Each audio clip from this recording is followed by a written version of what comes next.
Baik, Assalamualaikum warahmatullahi wabarakatuh. Perkenalkan, nama saya Dika Junior dengan NRP 15 2022-09 bersama rekan saya. Pada kali ini kami akan mempresentasikan proyek dari aplikasi mobile yang kami buat, yaitu aplikasi untuk melakukan komunikasi antar sisi klien ke sisi server. Jadi nanti data dari klien yang dikirim ke server akan masuk ke database. Jadi sebelum masuk ke database itu data akan diolah dulu di server. Jadi datanya itu tidak langsung masuk ke database ya. Jadi di server itu kita harus mengupload dulu datanya atau mengkonfirmasinya sebelum masuk ke database. Baik, pertama kami menggunakan expo.js ya. Jadi expo.js itu sebuah framework atau library yang menggunakan React.js, tapi ini khusus untuk pengembangan aplikasi mobile. Nah, kenapa di sini kami tidak menggunakan Flutter atau Dart? Karena Expo.js sendiri tidak memerlukan yang namanya emulator untuk menjalankan aplikasi mobilenya di device di desktop. Jadi di sini sudah disediakan oleh Expo-nya ya berupa web. Jadi kita tidak perlu menggunakan Android Studio atau mendownload JDK Android. Jadi di sini kita cukup menampilkannya di web untuk melihat previewnya sebelum kita build ke .apk. Nah, pertama untuk setupnya sendiri, ini untuk database-nya ya. Jadi backend-nya itu menggunakan Express.js. Nah, ini untuk kita masukin database-nya di server.js. Lalu ini juga ada untuk melakukan query ke database-nya seperti untuk mengambil data dari tabel travel request, data order berdasarkan ID.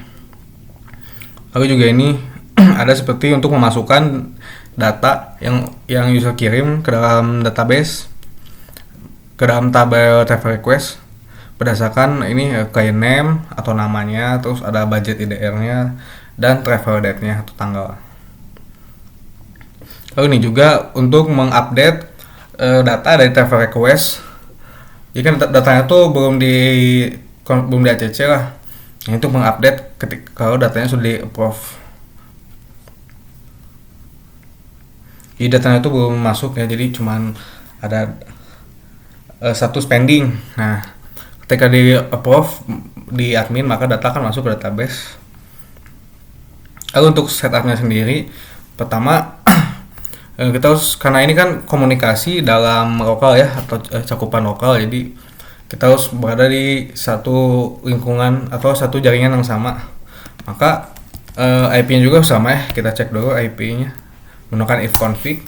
Nah, ini IP-nya nanti masukin aja ke dalam config di app.js-nya.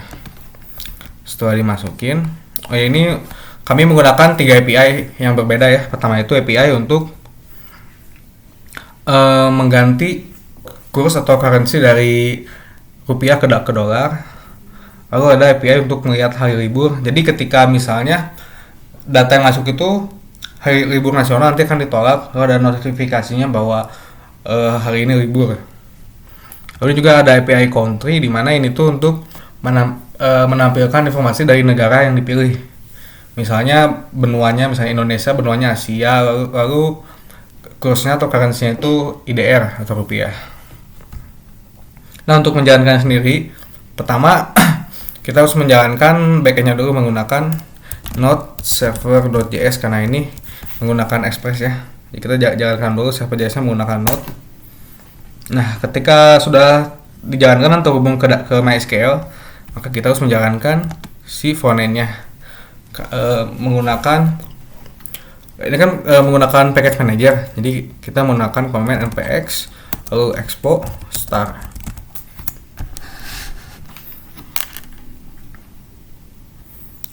Tinggal tunggu.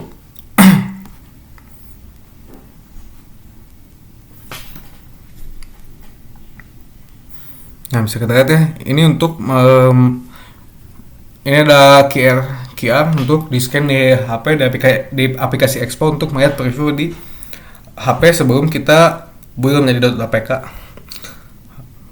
Lalu juga kita bisa melihat previewnya di web, misalnya ini ya.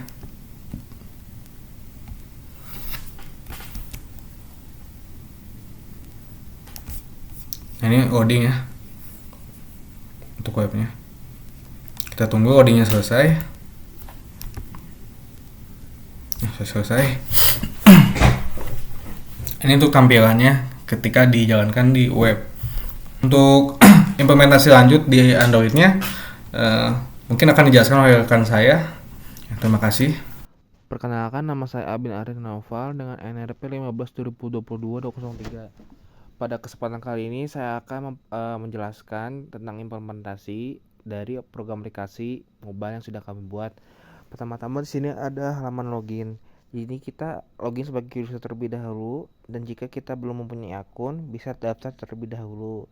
Lalu kita bisa lihat pada tampilan user ini terdapat API untuk memperlihatkan informasi negara seperti benua atau nama mata uangnya. Lalu ada form untuk input data dan ada halaman about yang menampilkan link API yang kami gunakan.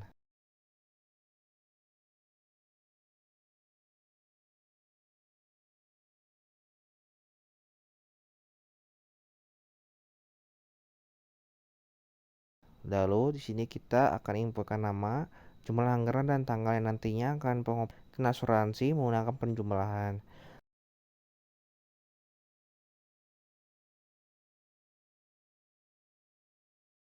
Lalu ada API untuk mengubah kurs rupiah menjadi dolar. Setelah kita submit, maka data dari sisi klien akan dikirimkan ke sisi server sebelum masuk ke database.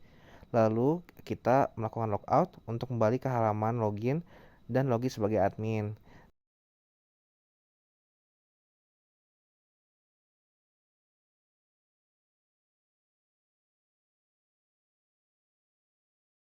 Di sini ada API untuk memanggil hari-hari libur nasional dan ada data-data yang dimasukkan oleh user. Sebelum masuk ke database, si server harus mengkonfirmasi dahulu data klien dengan menekan tombol confirm. Setelah itu data akan dimasukkan ke dalam database. Mungkin segitu saja presentasi pada kali ini. Mohon maaf bila banyak kekurangan kesalahan. Wassalamualaikum warahmatullahi wabarakatuh.